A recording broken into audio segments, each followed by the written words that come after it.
ആശ്വാസം നേടാം.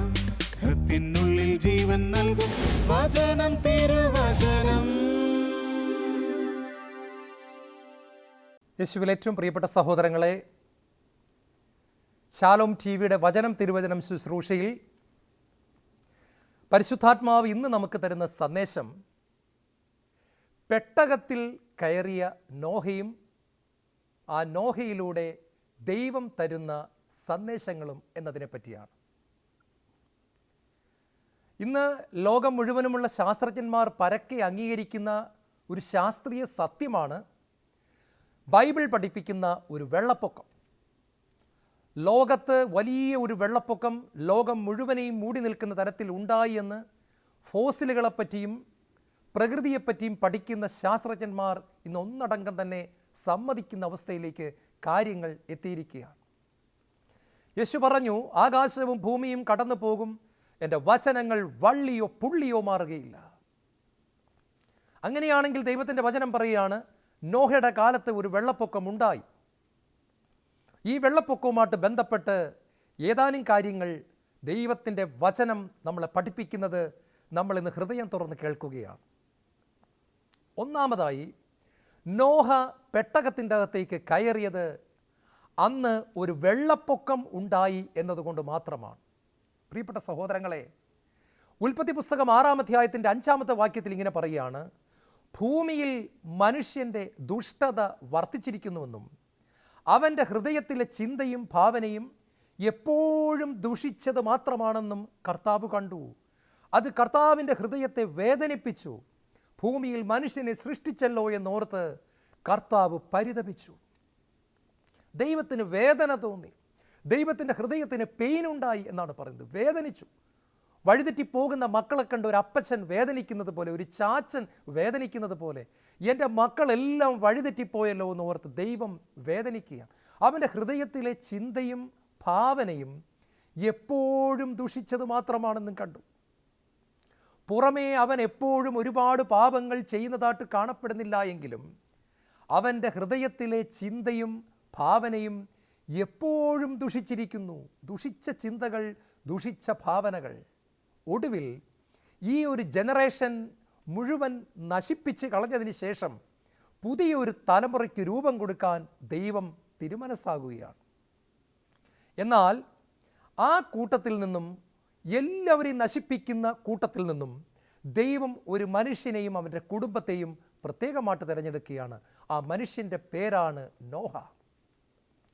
നോഹയെപ്പറ്റി നമ്മൾ ആഴത്തിൽ പഠിക്കുമ്പോൾ, പുതിയ നിയമത്തിലേക്ക് കടന്നു വരുമ്പോൾ, പത്രോസ്ലീഹ എഴുതിയ 2-ാം ലേഖനം അതിൻ്റെ 2-ാമത്തെ അധ്യായത്തിൻ്റെ 5-ാമത്തെ വാക്യത്തിൽ, 2 Peter chapter 2 verse 5, 2 Peter 2:5 പറയാണ്, Noah a preacher of righteousness. ഞാനിത് ഇംഗ്ലീഷിൽ പറയാൻ കാരണമുണ്ട്. മലയാളം ബൈബിളിൽ ഇതിൻ്റെ യഥാർത്ഥ മലയാളം ഞാൻ കാണുന്നില്ല. അവിടെ നീതിയുടെ മുന്നോടിയായ നോഹ എന്ന് മാത്രമാണ് കാണുന്നത്. എന്നാൽ ഇംഗ്ലീഷ് ബൈബിളിൽ കാണുന്നത് എങ്ങനെയാണെന്നറിയാമോ? നീതിയെപ്പറ്റി പ്രസംഗിച്ച നോഹ എന്നാണ്.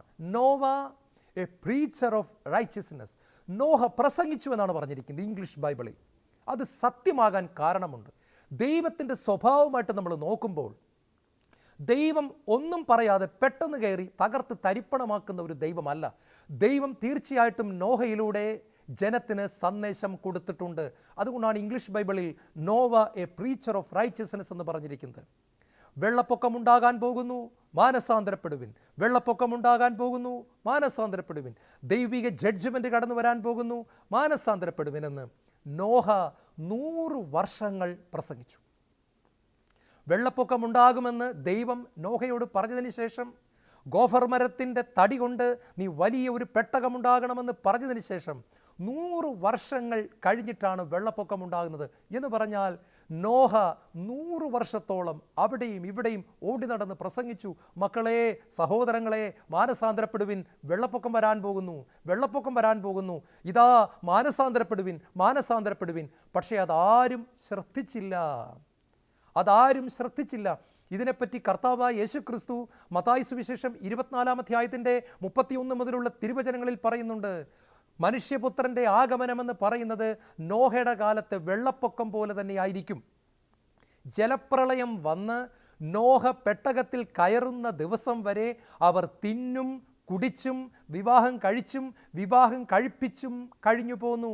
ജലപ്രളയം വന്ന് അവരെ സംഹരിക്കുന്നത് വരെ അവരാരും അറിഞ്ഞില്ല, ഒന്നും അറിഞ്ഞില്ല. ഇതുപോലെ തന്നെയായിരിക്കും മനുഷ്യപുത്രൻ്റെ ആഗമനം. പ്രിയപ്പെട്ട സഹോദരങ്ങളെ, തിന്നുന്നത് തെറ്റാണോ? കുടിക്കുന്നത് തെറ്റാണോ? വിവാഹം കഴിക്കുന്നത് തെറ്റാണോ? വിവാഹം കഴിപ്പിക്കുന്നത് തെറ്റാണോ? ഇതൊന്നും തെറ്റല്ല. ഇതൊക്കെ ശരിക്കും വേണ്ടത് തന്നെ. എങ്കിലും യേശു പറയുകയാണ്, അവർ തിന്നും കുടിച്ചും വിവാഹം കഴിച്ചും വിവാഹം കഴിപ്പിച്ചും കഴിഞ്ഞു പോകുന്നു. കർത്താവ് പറഞ്ഞതിൻ്റെ അർത്ഥം എന്താണ്? ജീവിതത്തിൽ മറ്റ് യാതൊരു ഉത്തരവാദിത്തങ്ങളില്ലാത്തതുപോലെ, മറ്റ് യാതൊരു ഉത്തരവാദിത്തങ്ങളും നിർവഹിക്കാനില്ലാത്തതുപോലെ, യാതൊന്നും ചെയ്യാനില്ലാത്തതുപോലെ, ജഡത്തിൻ്റെ കാര്യങ്ങൾ മാത്രം നോക്കിക്കൊണ്ട് ആത്മാവിനെപ്പറ്റി ചിന്തയില്ലാത്തവരായി, ദൈവിക നിയമങ്ങളെപ്പറ്റി ബോധമില്ലാത്തവരായി, ദൈവത്തെക്കുറിച്ച് ഓർക്കുക പോലും ചെയ്യാതെ ജഡികരായി അവർ ജീവിച്ചു. തിന്നും കുടിച്ചും മാത്രം ജീവിച്ചു. വിവാഹം കഴിച്ചും വിവാഹം കഴിപ്പിച്ചും മാത്രം ജീവിച്ചു. നോഹ പ്രസംഗിച്ചതിനെപ്പറ്റി അവർ ആരും കേട്ടില്ല. ഒടുവിൽ വെള്ളപ്പൊക്കമുണ്ടായി. പ്രിയപ്പെട്ടവരെ, വചനം പറഞ്ഞിരിക്കുന്നത് പോലെ സകലരും ചത്തൊടുങ്ങി. നോഹയും കുടുംബവും മാത്രം രക്ഷപ്പെട്ടു. ഈ പെട്ടകമെന്ന് പറയുന്നത് കർത്താവായ യേശു ക്രിസ്തുവിനെ കാണിക്കുന്നു. കാരണം എന്താണെന്നറിയാമോ? അന്ന് ദൈവീക ന്യായവിധിയായ വെള്ളപ്പൊക്കത്തിൽ നിന്ന് രക്ഷപ്പെടാൻ ദൈവം കാണിച്ചു കൊടുത്ത ഏക മാർഗം ഈ പെട്ടകമാണ്. അതുകൊണ്ടാണ് പത്രോസ് പ്രസംഗിക്കുന്നത്, ആകാശത്തിന് താഴെ മനുഷ്യന് രക്ഷപ്പെടാൻ ഒരേ ഒരു പെട്ടകമേ ഉള്ളൂ, അവൻ്റെ പേരാണ് യേശു ക്രിസ്തു, ദ നെയിം ഓഫ് ജീസസ്. മറ്റൊരുവനിലും രക്ഷയില്ല. ആകാശത്തിന് താഴെ നമ്മുടെ ഇടയിൽ മനുഷ്യൻ്റെ രക്ഷയ്ക്കു വേണ്ടി മറ്റൊരു നാമവും നൽകപ്പെട്ടിട്ടില്ല. അപ്പോസ്തല പ്രവർത്തനങ്ങൾ 4:12. There is only one name, the name above every name, the name of Jesus. യേശുവിൻ്റെ നാമം, അതാ പെട്ടകമാണ്. നോഹ പ്രസംഗിച്ചത് ഇതാണ്, ദൈവിക ന്യായവിധി വരുന്നു, മാനസാന്തരപ്പെടുവിൻ, പെട്ടകത്തിൽ കയറുവിൻ. ആരും കേട്ടില്ല, അവർ ചിരിച്ചു. മഴ എന്താണെന്ന് പോലും കണ്ടിട്ടില്ലാത്ത കാലത്ത് നോഹ പ്രസംഗിച്ചു. പ്രിയപ്പെട്ടവരെ, നോഹയെ ആളുകൾ എന്തെല്ലാം വിളിച്ച് പരിഹസിച്ച് കാണും. പക്ഷേ സംഭവിച്ചു. 2, പെട്ടകത്തിന് ഒറ്റ വാതിലേ ഉണ്ടായിരുന്നുള്ളൂ. യോഹന്നാന്റെ സുവിശേഷം 14-ാം അധ്യായത്തിൻ്റെ 6-ാമത്തെ വാക്യത്തിൽ യേശു പറഞ്ഞു, ഞാനാണ് വഴിയും സത്യവും ജീവനും, എന്നിലൂടെ അല്ലാതെ ആരും പിതാവിൻ്റെ പക്കലേക്ക് പ്രവേശിക്കുന്നില്ല. I am the door. ഞാനാണ് വഴി, ഞാനാണ് വാതിൽ, ഞാനാണ് സത്യം. പെട്ടകത്തിന് ഒറ്റ വാതിലേ ഉണ്ടായിരുന്നുള്ളൂ. 3, പെട്ടകത്തിൻ്റെ വാതിൽ അടച്ചു കളഞ്ഞത് ദൈവമാണ്. മനുഷ്യർക്കാർക്കും ഈ വാതിൽ അടയ്ക്കാനും തുറക്കാനും പറ്റിയില്ല. അടുത്തത്, വാതിൽ തുറന്നിട്ടിരുന്ന കാലാവധി വളരെ കുറച്ച് നാളെ ഉണ്ടായിരുന്നുള്ളൂ. അതിനുശേഷം വാതിൽ അടഞ്ഞു. ഇത് കൃപയുടെ കാലഘട്ടമാണ്. ദൈവം 2 കൈ നീട്ടി പാപികളെ സ്വീകരിക്കുന്ന കാലഘട്ടമാണ്. എന്നാൽ കൃപയുടെ കാലഘട്ടം കഴിഞ്ഞു. അതിനുശേഷം ഒരു ദൈവീക ന്യായവിധിയുടെ കാലഘട്ടം വരുമെന്ന് ബൈബിൾ പഠിപ്പിക്കുന്നു. അതിനു മുമ്പ് നമ്മൾ മാനസാന്തരപ്പെടണം. പാപം നിറഞ്ഞ ഈ കാലഘട്ടത്തിൽ നോഹ പറഞ്ഞതുപോലെ, നോഹ പ്രസംഗിച്ചതുപോലെ എത്രയോ ദൈവമക്കൾ ഇന്ന് പ്രസംഗിക്കുന്നു, ടെലിവിഷനിലൂടെ പോലും. പ്രിയപ്പെട്ടവരെ, മാനസാന്തരപ്പെടേണ്ട സമയമാണിത്. വെള്ളപ്പൊക്കം വരുമെന്ന് മനസ്സിലാക്കിയ നോഹയും കുടുംബവും പെട്ടകത്തിൽ കയറിയതുപോലെ ലോകത്തിനൊരവസാനമുണ്ടാകുമെന്ന് മനസ്സിലാക്കിക്കൊണ്ട് നമ്മൾ പെട്ടകത്തിൽ കയറേണ്ട സമയമാണിത്. പത്രോസ് ശ്ലീഹ എഴുതിയ 2-ാമത്തെ ലേഖനത്തിൽ നമ്മൾ കാണുന്നു, ലോകം എങ്ങനെ അവസാനിക്കുമെന്ന് പത്രോസ് പ്രവചിച്ചിട്ടുണ്ട്. പരിശുദ്ധാത്മാവിൽ നിറഞ്ഞ് പത്രോസ് പ്രസംഗിച്ചിട്ടുണ്ട്. അവിടെ പ്രവചിച്ചിട്ടുണ്ട്, വെള്ളപ്പൊക്കം മൂലമല്ല ലോകം അവസാനിക്കാൻ പോകുന്നത്, ഭൂമി കത്തി നശിക്കുമെന്നാണ് പത്രോസ് പറഞ്ഞിരിക്കുന്നത്. തീയാൽ കത്തി നശിക്കും. നമുക്കറിയാം, ഒരു ന്യൂക്ലിയർ യുദ്ധമുണ്ടായാൽ, ഒരു 3-ാം ലോക മഹായുദ്ധമുണ്ടായാൽ സകലതും കത്തി നശിക്കാൻ മിനിറ്റുകൾ പോലും വേണ്ട. പ്രിയപ്പെട്ടവരെ, ഭൂമിയെ എത്രയോ തവണ കത്തിക്കാനുള്ള ആയുധങ്ങളാണ് രാജ്യങ്ങൾ ശേഖരിച്ചു വച്ചിരിക്കുന്നത്. പത്രോസിന് പരിശുദ്ധാത്മാവ് കാണിച്ചു കൊടുത്തു, മോനെ, ഈ ഭൂമി നശിക്കാൻ പോകുന്നത് അഗ്നിയാലാണ്, വെള്ളത്താലല്ല, അഗ്നിയാലാണ്. എന്നാൽ നമ്മുടെ മുമ്പിൽ പേടകത്തിൻ്റെ വാതിലുകൾ തുറന്നിരിക്കുന്നു. ജീസസ് ക്രൈസ്റ്റ്, ആ വണ്ടർഫുൾ ലോർഡ് ആൻഡ് സേവിയർ, ലോകത്തിൻ്റെ രക്ഷകൻ. 2, നോഹ പെട്ടകത്തിൽ കയറിയത് വിശ്വാസ നിമിത്തമാണ്. മഴ എന്താണെന്ന് നോഹ കണ്ടിട്ടില്ല, മഴയെപ്പറ്റി കേട്ടിട്ടില്ല, മഴ പെയ്യുന്നത് ജീവിതത്തിൽ ഒരിക്കൽ പോലും കണ്ടിട്ടില്ല. എങ്കിലും ദൈവം പറഞ്ഞു, മഴ പെയ്യും, വെള്ളപ്പൊക്കമുണ്ടാകും, വെള്ളം പൊങ്ങുമെന്ന് പറഞ്ഞപ്പോൾ ഒരു പൊട്ടനെ പോലെ നോഹ കണ്ണുമടച്ചത് വിശ്വസിച്ചു. ഹെബ്രായ ലേഖനം 11:1 പറയുന്നു, വിശ്വാസമെന്ന് പറയുന്നത് പ്രത്യാശിക്കുന്നത് ലഭിക്കുമെന്നുള്ള ഉറപ്പും കാണപ്പെടാത്തവ ഉണ്ട് എന്ന ബോധ്യവുമാണ്. നമ്മൾ സ്വർഗം കണ്ടിട്ടില്ല, നമ്മൾ വിശ്വസിക്കുന്നു. നമ്മൾ നരകം കണ്ടിട്ടില്ല, നമ്മളത് വിശ്വസിക്കുന്നു. ദൈവം പറഞ്ഞതിനെ നോഹ കണ്ണുമടച്ച് വിശ്വസിച്ചു. മഴ എന്താണെന്ന് കാണാത്ത നോഹ മഴ പെയ്യുമെന്ന് വിശ്വസിച്ചു. നരകം എന്താണെന്ന് കണ്ടിട്ടില്ലാത്ത നമ്മൾ നരകം കാണാതെ തന്നെ വിശ്വസിക്കുന്നു. സ്വർഗത്തെ കണ്ടിട്ടില്ലാത്ത നമ്മൾ സ്വർഗത്തെ വിശ്വസിക്കുന്നു. ഹെബ്രായ ലേഖനം 11:6 പറയുന്നു, വിശ്വാസം കൂടാതെ നമുക്ക് ദൈവത്തെ പ്രസാദിപ്പിക്കാൻ സാധ്യമല്ല. ദൈവസന്നിധിയിലേക്ക് കടന്നു വരുന്നവർ ദൈവമുണ്ട് എന്നും തന്നെ അന്വേഷിക്കുന്നവർക്ക് പ്രതിഫലം ലഭിക്കുമെന്നും ഉറച്ചു വിശ്വസിക്കണം. എഫേസ്യർക്ക് എഴുതിയ ലേഖനം 2-ാം അധ്യായത്തിൻ്റെ 8-ാമത്തെ വചനം പറയുകയാണ്, വിശ്വാസം വഴി കൃപയാലാണ് നിങ്ങൾ രക്ഷിക്കപ്പെട്ടത്. അത് നിങ്ങൾ നേടിയെടുത്തതല്ല, നിങ്ങളുടെ പ്രവൃത്തികളുടെ ഫലമല്ല. തന്മൂലം അതിലാരും അഹങ്കരിക്കേണ്ടതില്ല. നോഹ വിശ്വാസം വഴി പെട്ടകത്തിൻ്റെ അകത്തേക്ക് പ്രവേശിച്ചു. വിശ്വസിക്കാതിരുന്നവർ പെട്ടകത്തിൽ കയറിയില്ല, അവർ നശിച്ചു പോകുകയും ചെയ്തു. എന്നെ കേട്ടുകൊണ്ടിരിക്കുന്ന പ്രിയപ്പെട്ട സഹോദരങ്ങളെ, യേശു ക്രിസ്തു എന്ന പെട്ടകത്തിൻ്റെ വാതിൽ തുറന്നു കിടക്കുന്നു എന്ന് പ്രസംഗം കേൾക്കുമ്പോൾ അതിനെ പുച്ഛിച്ച് തള്ളരുത്. പകരം യേശുവിലൂടെയുള്ള രക്ഷയെ അനുഭവിക്കാൻ വിശ്വാസത്തിൻ്റെ ചുവടുകൾ വയ്ക്കുവാൻ കർത്താവ് നമ്മളെ വിളിക്കുകയാണ്. യോഹന്നാന്റെ സുവിശേഷം 11-ാം അധ്യായത്തിൻ്റെ 40-ാം തിരുവചനം, വിശ്വസിച്ചാൽ നീ ദൈവത്തിൻ്റെ മഹത്വം ദർശിക്കും. You will see the glory of God if you dare to believe. You will see the glory of Jesus. യേശുവിൻ്റെ മഹത്വം നിങ്ങൾക്ക് വിശ്വസിച്ചാൽ കാണുവാനായിട്ട് സാധിക്കും. ദൈവമൊത്തുള്ള ജീവിതത്തിൻ്റെ ഏറ്റവും വലിയ അടിസ്ഥാനമെന്ന് പറയുന്നത് സംശയത്തെ ദൂരീകരിച്ചുകൊണ്ട് ദൈവം പറഞ്ഞിരിക്കുന്നതിനെ അങ്ങനെ തന്നെ വിശ്വസിക്കുന്നതാണ്. നോഹയെക്കുറിച്ച് പഠിക്കുമ്പോൾ എനിക്ക് അത്ഭുതമാണ്. ഞാൻ ഓർക്കുന്നു, ഒരു മലയുടെ മുകളിലാണ് നോഹ ഈ പെട്ടകം പണിതെന്ന് ബൈബിൾ വായിക്കുമ്പോൾ നമുക്ക് മനസ്സിലാകുന്നു. കടൽ കിടക്കുന്നത് ഒരുപാട് ദൂരെയാണ്, എന്നിട്ടും ഈ മനുഷ്യൻ ഒരു പൊട്ടനെ പോലെ വിശ്വസിക്കുകയാണ്. കടലിലെ വെള്ളം ഉയർന്ന് ഈ മലയുടെ മുകളിലെത്തി ഈ പെട്ടകം അതിലൂടെ ഒഴുകി നടക്കുമെന്ന് ഒരു പോഷനെ പോലെ നോഹ വിശ്വസിക്കുകയാണ്. ദൈവം നമ്മളെ വിളിക്കുകയാണ്. അഭിഷേകം നിറഞ്ഞ വചനപ്രഘോഷകർ നിത്യജീവനെപ്പറ്റി പ്രസംഗിക്കുമ്പോൾ, സ്വർഗത്തെയും നരകത്തെയും പറ്റി ക്ലാസ്സുകൾ എടുക്കുമ്പോൾ പ്രസംഗിക്കുമ്പോൾ, ദൈവമേ ഞാനിത് വിശ്വസിക്കുന്നു എന്ന് പറഞ്ഞുകൊണ്ട് കണ്ണുമടച്ച് വിശ്വസിക്കാൻ കർത്താവ് നമ്മളെ ഓരോരുത്തരെയും വിളിക്കുകയാണ്. പ്രിയപ്പെട്ട സഹോദരങ്ങളെ, മൂന്നാമതായി നോഹ പെട്ടകത്തിൻ്റെ അകത്ത് ആദ്യം കയറി മാതൃക കാണിച്ചു കൊടുത്തു. ഒരു പെട്ടകം ഉണ്ടായിക്കഴിഞ്ഞപ്പോൾ അതിൻ്റെ അകത്ത് കയറാൻ ബാക്കിയുള്ളവർക്ക് ഒരു ഭയം തോന്നിക്കാണും. അതുകൊണ്ട് നോഹ പറഞ്ഞു, ഞാൻ തന്നെ ആദ്യം കയറി കാണിക്കാം. ബൈബിൾ വായിക്കുമ്പോൾ നമുക്ക് കാണാം, നോഹ പെട്ടകത്തിൻ്റെ അകത്ത് ആദ്യം കയറി. ആരാണ് ഒരു യഥാർത്ഥ ചാമ്പ്യൻ? ഒരു യഥാർത്ഥ നേതാവ് ആരാണ്? അവൻ ആദ്യം കയറുന്നു, അവസാനം ഇറങ്ങുന്നു. അതാണ് യഥാർത്ഥ ചാമ്പ്യൻ. അവൻ ആദ്യം കയറുന്നു, അവസാനം ഇറങ്ങുന്നു. ഈ കപ്പലുകളൊക്കെ അപകടത്തിൽപ്പെടുമ്പോൾ അപകടത്തിലേക്ക് ആദ്യം എടുത്ത് ചാടുന്നത് ഈ കപ്പൽ ഓടിക്കുന്ന ക്യാപ്റ്റനാണ്. എല്ലാവരും രക്ഷപ്പെട്ടതിന് ശേഷം മാത്രമേ ഒരു ധീരനായ ക്യാപ്റ്റൻ കപ്പലിൽ നിന്നും ഇറങ്ങത്തുള്ളതാണ് പറയുന്നത്. സകല ജനങ്ങളും, തന്നെ വിശ്വസിച്ച് കപ്പലിൽ കയറിയ സകല ജനങ്ങളും രക്ഷപ്പെട്ടോ എന്ന് ഒരിക്കൽ കൂടി ചോദിച്ചതിന് ശേഷം മാത്രമേ ഒരു കപ്പലിൻ്റെ ക്യാപ്റ്റൻ ഇറങ്ങാറുള്ളത്രേ. അതാണ് ധീരൻ. ഇവിടെ നോഹ കാണിച്ചു കൊടുത്തു, ആദ്യം കയറി കാണിച്ചു കൊടുത്തു. ജോഷുവയുടെ പുസ്തകം 24-ാം അധ്യായം അതിൻ്റെ 15-ാമത്തെ തിരുവചനം, ക്യാപ്റ്റനായ ജോഷുവ ലക്ഷക്കണക്കിന് വരുന്ന ഇസ്രായേൽ ജനത്തിൻ്റെ മുമ്പിൽ നിന്ന് ചോദിച്ചു, നിങ്ങൾ ആരെ സേവിക്കുമെന്ന് ഇന്ന് തിരഞ്ഞെടുക്കുവിൻ, ഇന്ന് തീരുമാനമെടുക്കുവിൻ. പാപത്തെ സേവിക്കുമോ ദൈവത്തെ സേവിക്കുമോ? You have to take a decision today. ഇന്ന് നിങ്ങളൊരു തീരുമാനമെടുക്കണം.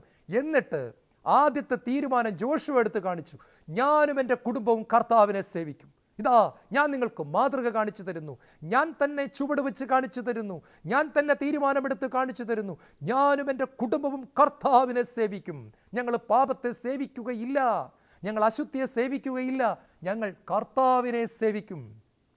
1 കൊരിന്ത്യർ 11-ാം അധ്യായത്തിൻ്റെ 1-ാമത്തെ തിരുവചനം പൗലോസ് പറയുകയാണ്, ഞാൻ കർത്താവിനെ അനുകരിക്കുന്നത് പോലെ നിങ്ങൾ എന്നെ അനുകരിക്കുവിൻ. ഞാൻ നടന്ന് കാണിച്ചു തരുന്നു, ഞാൻ നടക്കുന്ന വഴിയിലൂടെ നടക്കുവിൻ, എൻ്റെ പിന്നാലെ വരുവിൻ. യേശു നടന്ന് കാണിച്ചിട്ട് പറഞ്ഞു, എന്നെ അനുഗമിക്കുവിൻ. ഒരു യഥാർത്ഥ ചാച്ചൻ, ഒരു യഥാർത്ഥ കുടുംബനാഥൻ കുടുംബ പ്രാർത്ഥന നയിച്ച് കാണിച്ചു കൊടുത്തിട്ടേ മക്കളോട് പറയാവുള്ളൂ, മക്കളെ പാവിരിയടാ, പ്രാർത്ഥനയ്ക്കിരിക്കടാ. അല്ലാതെ ബീഡിയും വലിച്ച് വെള്ളമടിച്ച് കറങ്ങി നടന്നിട്ട് എൻ്റെ മക്കളെ കുടുംബ പ്രാർത്ഥനയ്ക്ക് സമയമായടാ പാവിരിയടാ എന്ന് പറഞ്ഞാൽ പിള്ളേർക്ക് പുച്ഛമായിരിക്കും. പ്രിയപ്പെട്ടവരെ, അവരിപ്പോൾ ഒരു പക്ഷേ ഭയപ്പെട്ട് നമ്മളെ അനുസരിച്ചാലും അവരുടെ ഉള്ളിൽ ഇത് പറയുന്ന പപ്പയോട് വെറുപ്പാണ്, ഉൾക്കൊള്ളാൻ പറ്റത്തില്ല, റിബലിയനാണ് അവർക്ക്. അവർ പറയാ വേറെ ഗതിയില്ല, അനുസരിക്കാതെ വേറെ ഗതിയില്ല. അവർ ഉള്ളിൽ ശപിച്ചുകൊണ്ട് അനുസരിക്കുകയാണ്. എന്നാൽ പ്രാർത്ഥന നയിച്ചൊരപ്പൻ കാണിക്കുമ്പോൾ, കുടുംബ പ്രാർത്ഥനയ്ക്ക് 2 കരവും ഉയർത്തിപ്പിടിച്ച് ദൈവപിതാവേ എങ്ങനെ ഞാൻ ആരാധിക്കുന്നു സ്തുതിക്കുന്നു എന്ന് പാടുമ്പോൾ കൊച്ചുമക്കൾ അത്ഭുതത്തോടെ നോക്കിയിരിക്കും. എൻ്റെ ചാച്ചൻ പാടുന്നു, എൻ്റെ ചാച്ചന് പാട്ട് പാടാൻ അറിയില്ല, പക്ഷേ പരുപരുത്ത ശബ്ദമുയർത്തി എൻ്റെ ചാച്ചൻ ദൈവത്തെ ആരാധിക്കുന്നു, എൻ്റെ പപ്പ ദൈവത്തെ ആരാധിക്കുമ്പോൾ കണ്ണുകൾ നിറഞ്ഞൊഴുകുന്നു. കുഞ്ഞുങ്ങളുടെ മനസ്സിൽ അത് വലിയൊരു മാതൃകയായിട്ട് കടന്നു വരുന്നു. പ്രിയപ്പെട്ടവരെ, നോഹ ആദ്യമായിട്ട് ആ പെട്ടകത്തിൻ്റെ അകത്തേക്ക് കയറി കാണിച്ചു, പൗലോസ് നടന്ന് കാണിച്ചു, യേശു ക്രിസ്തു ജീവിച്ച് കാണിച്ചു, വിശുദ്ധരെല്ലാം ജീവിച്ച് കാണിച്ചു, അൽഫോൻസാമ്മ ജീവിച്ച് കാണിച്ചു തന്നു. അതാ അൽഫോൻസാമ്മയ്ക്ക് തൊട്ടു പുറകെയായി നമ്മൾ കാണുകയാണ് വിശുദ്ധരുടെ ഒരു പ്രളയം തന്നെ മലയാള സഭയിലേക്ക് കടന്നു വരികയാണ്. ഒരാൾ നടന്ന് കാണിക്കണം. കുടുംബനാഥ ജീവിച്ച് കാണിക്കണം. 10,000 പ്രസംഗങ്ങളെക്കാൾ മക്കൾക്ക് കൊടുക്കാവുന്നത് ഒരു ജീവിതമാണ്. എൻ്റെ ജീവിതമാണ് എൻ്റെ സന്ദേശമെന്ന് ഒരപ്പന് ഒരു അമ്മയ്ക്ക് പറയാനായിട്ട് സാധിക്കണം. ഞാൻ കഴിഞ്ഞ 15 വർഷമായിട്ട് സുവിശേഷം പ്രസംഗിക്കുന്നു. ഞാൻ കണ്ടിട്ടുള്ള ഏറ്റവും വലിയ ട്രാജഡി, മാതാപിതാക്കൾ കുഞ്ഞുങ്ങളെയും കൊണ്ടുവരും, എൻ്റെ കുഞ്ഞിൻ്റെ തലയ്ക്ക് വെച്ച് പ്രാർത്ഥിച്ച് അനുഗ്രഹിക്കണം, അവൻ വഴിതെറ്റിപ്പോകുന്നു. കുഞ്ഞിനെ വിളിച്ച് ഒറ്റയ്ക്ക് സംസാരിക്കുമ്പോഴാണ് അപ്പനും അമ്മയും തമ്മിൽ വഴക്കിടുന്നതും 2-3 ദിവസം മിണ്ടാതിരിക്കുന്നതും, അപ്പൻ വെള്ളമടിച്ച് വീട്ടിൽ ബഹളമുണ്ടാക്കുന്നതും, അപ്പൻ ഒരിക്കൽ പോലും കുടുംബ പ്രാർത്ഥനയ്ക്ക് ഇരിക്കാത്തതും മക്കൾ പറഞ്ഞു തരുമ്പോൾ കാരണക്കാരാരാണ് പ്രിയപ്പെട്ടവരെ? നോഹ നടന്ന് കാണിച്ചു കൊടുത്തു. Follow me. ജോഷുവ കാണിച്ചു, മോശ കാണിച്ചു. ദൈവം എന്നെയും നിങ്ങളെയും വിളിക്കുകയാണ്. പെട്ടകത്തിൻ്റെ അകത്തേക്ക് കയറി ഒരു മാതൃക കാണിച്ചു കൊടുക്കുക. 4-മതായി, നോഹ കയറിയപ്പോൾ ബാക്കി എല്ലാവരും നോഹയുടെ പുറകെ കയറി എന്ന് ദൈവത്തിൻ്റെ വചനം പറയുന്നു. അപ്പോസ്തല പ്രവർത്തനം 16:31 പറയുന്നു, കർത്താവ് യേശു ക്രിസ്തുവിൽ നീ വിശ്വസിച്ചാൽ നിന്റെ കുടുംബം മുഴുവൻ രക്ഷയിലേക്ക് കടന്നു വരും. നീ വിശ്വസിച്ചിട്ട് നിന്റെ കുടുംബത്തിൽ നിന്ന് മരിച്ചു പോയവർക്ക് വേണ്ടി പ്രാർത്ഥിച്ചാൽ അവരും രക്ഷപ്പെട്ടു സ്വർഗത്ത് വരാൻ സാധ്യതയുണ്ട്. നിന്റെ തലമുറകൾ രക്ഷപ്പെടും, നിന്റെ കുടുംബത്തിലുള്ളവർ, നിന്റെ മക്കൾ രക്ഷപ്പെടും. ഒരാൾ നടന്ന് കാണിച്ചാൽ അനേകർ വരും. വളരെ വേദനിപ്പിച്ച ഒരു സംഭവമാണ്. ലോത്തിന് തൻ്റെ കുടുംബത്തെ രക്ഷിക്കാൻ സാധിച്ചില്ല. അതൊരു വലിയ വിഷയമാണ്. ലോത്തിന് തൻ്റെ ഭാര്യയെ രക്ഷിക്കാൻ സാധിച്ചില്ല. ലോത്തിന് ഭാര്യയെ നഷ്ടപ്പെട്ടു. നോഹയ്ക്ക് തൻ്റെ ഭാര്യയെ രക്ഷിക്കാൻ സാധിച്ചു. പ്രിയപ്പെട്ടവരെ, നോഹയ്ക്ക് തൻ്റെ പ്രിയപ്പെട്ട ഭാര്യയെ രക്ഷിക്കാൻ സാധിച്ചു. അബ്രഹാമിന് തൻ്റെ ഭാര്യയെ രക്ഷയിലേക്ക് നയിക്കാൻ സാധിച്ചു. ഇസഹാക്കിന് സാധിച്ചു. യാക്കോബിന് സാധിച്ചു. ജോസഫിന് സാധിച്ചു. ബൈബിളിലെ ഉന്നതരായ ആത്മീയ മനുഷ്യർക്കെല്ലാം തങ്ങളുടെ കുടുംബങ്ങളെ രക്ഷിച്ചെടുക്കാനായിട്ട് സാധിച്ചപ്പോൾ ലോത്തിനത് സാധിച്ചില്ല. കാരണം ലോത്തിന് ശരിക്കും നടന്ന് കാണിക്കാൻ സാധിച്ചില്ല. ലോത്തിന് ഒരു മോഡലായിട്ട് ഫാമിലിയുടെ മുമ്പിൽ നിൽക്കാൻ സാധിച്ചില്ല എന്നുള്ളതാണ് അതിൻ്റെ കാരണം. സമരിയാക്കാരി സ്ത്രീയെപ്പറ്റി നമ്മൾ കാണുകയാണ്. 5 ഭർത്താക്കന്മാരോടൊപ്പം ജീവിച്ച് പാപത്തിൻ്റെ കൊതി തീരാതെ 6-മതൊരുത്തനെ കല്യാണം കഴിക്കാതെ ജീവിച്ചവൾ യേശു ക്രിസ്തുവിനെ കണ്ടെത്തിക്കഴിഞ്ഞപ്പോൾ അവൾ ഒരു പുതിയ സൃഷ്ടിയായി തീർന്നു. 2 കൊരിന്ത്യർ 5:17 യേശു ക്രിസ്തുവിലായിരിക്കുന്നവൻ ഒരു പുതിയ സൃഷ്ടിയാണ്, പഴയത് കടന്നുപോയി നമ്മൾ പറയുന്നില്ലേ? അവൾ എന്ത് ചെയ്യുന്നറിയാമോ? അവൾ നടന്ന് കാണിച്ചു കൊടുത്തു. അവൾ നടന്ന് കാണിച്ചു കൊടുത്തു. അവൾ ജീവിച്ച് കാണിച്ചു കൊടുത്തു. അവൾ മാനസാന്തരപ്പെട്ട് കാണിച്ചു കൊടുത്തു. അവൾ യേശുവിൻ്റെ സ്വന്തമായി ജീവിച്ച് കാണിച്ചു കൊടുത്തു. അവൾ പഴയ ജീവിതത്തെ ഉപേക്ഷിച്ച് കാണിച്ചു കൊടുത്തു. എന്നിട്ട് അവൾ പട്ടണത്തിലേക്ക് പോയിട്ട് ആൾക്കാരോട് പറഞ്ഞു, എന്നെ കാണുവിൻ, look at me, look at my life, look at my transformation, look at my new life. എൻ്റെ പുതിയ ജീവിതത്തിലേക്ക് നോക്കിക്കേ, എൻ്റെ രൂപാന്തരപ്പെട്ട ജീവിതത്തിലേക്ക് നോക്കിക്കേ. ഞാൻ മാനസാന്തരപ്പെട്ടു. ഞാൻ എൻ്റെ പുരുഷന്മാരെ എല്ലാം ഉപേക്ഷിച്ചു. ഞാൻ വിശുദ്ധിയാകാൻ തീരുമാനമെടുത്തു. ഞാൻ രക്ഷകനെ കണ്ടെത്തി. ഇതാ പട്ടണം മുഴുവൻ. എനിക്ക് അത്ഭുതമാണ്. ഞാൻ എത്രയോ പ്രസംഗിക്കുന്നു, ഒരു പട്ടണം മുഴുവൻ ഇന്ന് വരെ എൻ്റെ പ്രസംഗം കേട്ട് യേശുവിലേക്ക് വരുന്നത് ഈ 15 വർഷമായിട്ട് ഞാൻ ഇതുവരെ കണ്ടിട്ടില്ല. ഒരു സ്ത്രീ ജീവിച്ച് കാണിച്ചു കൊടുത്തിട്ട് യേശുവിനെ പറ്റി പറഞ്ഞപ്പോൾ യേശുവാകുന്ന പെട്ടകത്തിലേക്ക് കയറുവാൻ സമരിയാക്കാർ മുഴുവൻ കടന്നു വരുന്ന രംഗം നമ്മളെ അത്ഭുതപ്പെടുത്തുന്നതല്ലേ പ്രിയപ്പെട്ടവരെ? അവളുടെ ജീവിതത്തിൽ വന്ന രൂപാന്തരീകരണം സമരിയ പട്ടണത്തിലെ മുഴുവൻ ജനങ്ങളെയും പിടിച്ചു കുലുക്കുകയും അവർ കൂട്ടത്തോടെ കടന്നു വന്ന് യേശുവിനോട് പറയാണ്, 2 ദിവസം ഞങ്ങളോടൊത്ത് നീ താമസിക്കുക. യേശു അത് കേൾക്കുകയാണ്. യേശു അവരോടൊപ്പം താമസിക്കുന്നു. എന്നിട്ട് ആ ജനങ്ങൾ പിന്നീട് അവളോട് പറയുക, ഇനി ഞങ്ങൾ വിശ്വസിക്കുന്നത് നീ പറഞ്ഞിട്ടല്ല, ഞങ്ങൾ തന്നെ രക്ഷകനെ കണ്ടെത്തുകയും അവനാണ് ദൈവത്താൽ അയക്കപ്പെട്ട മിശിഹ എന്ന് വിശ്വസിക്കുകയും ചെയ്തിരിക്കുന്നു. ഹല്ലേലൂയ. പ്രിയപ്പെട്ട സഹോദരങ്ങളെ, അവൾ നടന്ന് കാണിച്ചപ്പോൾ ആ പട്ടണത്തിലുള്ളവർക്ക് മുഴുവനും നടന്ന് കാണിക്കാനായിട്ട് സാധിച്ചു. ഒരു യഥാർത്ഥ ലീഡർ നടന്ന് കാണിക്കുന്ന മനുഷ്യനായിരിക്കും. അതാണ് ദൈവത്തിൻ്റെ വചനം പറയുന്നത്. ബാക്കി എല്ലാവർക്കും അപ്പോൾ നടക്കുവാനായിട്ട് എളുപ്പമാണ്. ഇന്നത്തെ യുവജനങ്ങൾ നോക്കിക്കൊണ്ട് നിൽക്കുന്നത് എന്താണ്? പഠിപ്പിക്കുന്നവരെ അല്ല, ഐഡിയോളജി പറയുന്നവരെ അല്ല, ആദർശങ്ങൾ പറഞ്ഞു തരുന്നവരെ അല്ല, കാണിച്ചു തരുന്നവരെയാണ്. വിശുദ്ധിയുള്ള ഒരു മനുഷ്യനെ കാണാൻ യുവജനങ്ങൾ കൊതിക്കുന്നു. അഭിഷേകം നിറഞ്ഞ ഒരു വ്യക്തിയെ ഒന്ന് കണ്ണുകൊണ്ട് കാണാൻ, നേരിട്ട് കാണാൻ യുവജനങ്ങൾ കൊതിക്കുന്നു. പരിശുദ്ധാത്മാവെന്ന് പറഞ്ഞുകൊണ്ടിരിക്കാതെ പരിശുദ്ധാത്മാവ് നിറഞ്ഞ ഒരു വ്യക്തിയെ, അഭിഷേകം നിറഞ്ഞ ഒരു വ്യക്തിയെ, കൈ ഉയർത്തുമ്പോൾ ആത്മാവിൻ്റെ അഭിഷേകം ഇറങ്ങി വരുന്ന വ്യക്തിയെ, വാ തുറക്കുമ്പോൾ അഭിഷേകം നിറഞ്ഞ വ്യക്തിയെ, അഭിഷേകത്തിൻ്റെ ജീവിതം ജീവിച്ച് കാണിക്കുന്ന വ്യക്തികളെ കാണാൻ യുവജനങ്ങൾ കൊതിക്കുന്നു. They are looking for reality. നമുക്കത് സാധിക്കുമെങ്കിൽ നമുക്ക് യുവജനങ്ങളെ നേടാനായിട്ട് സാധിക്കും.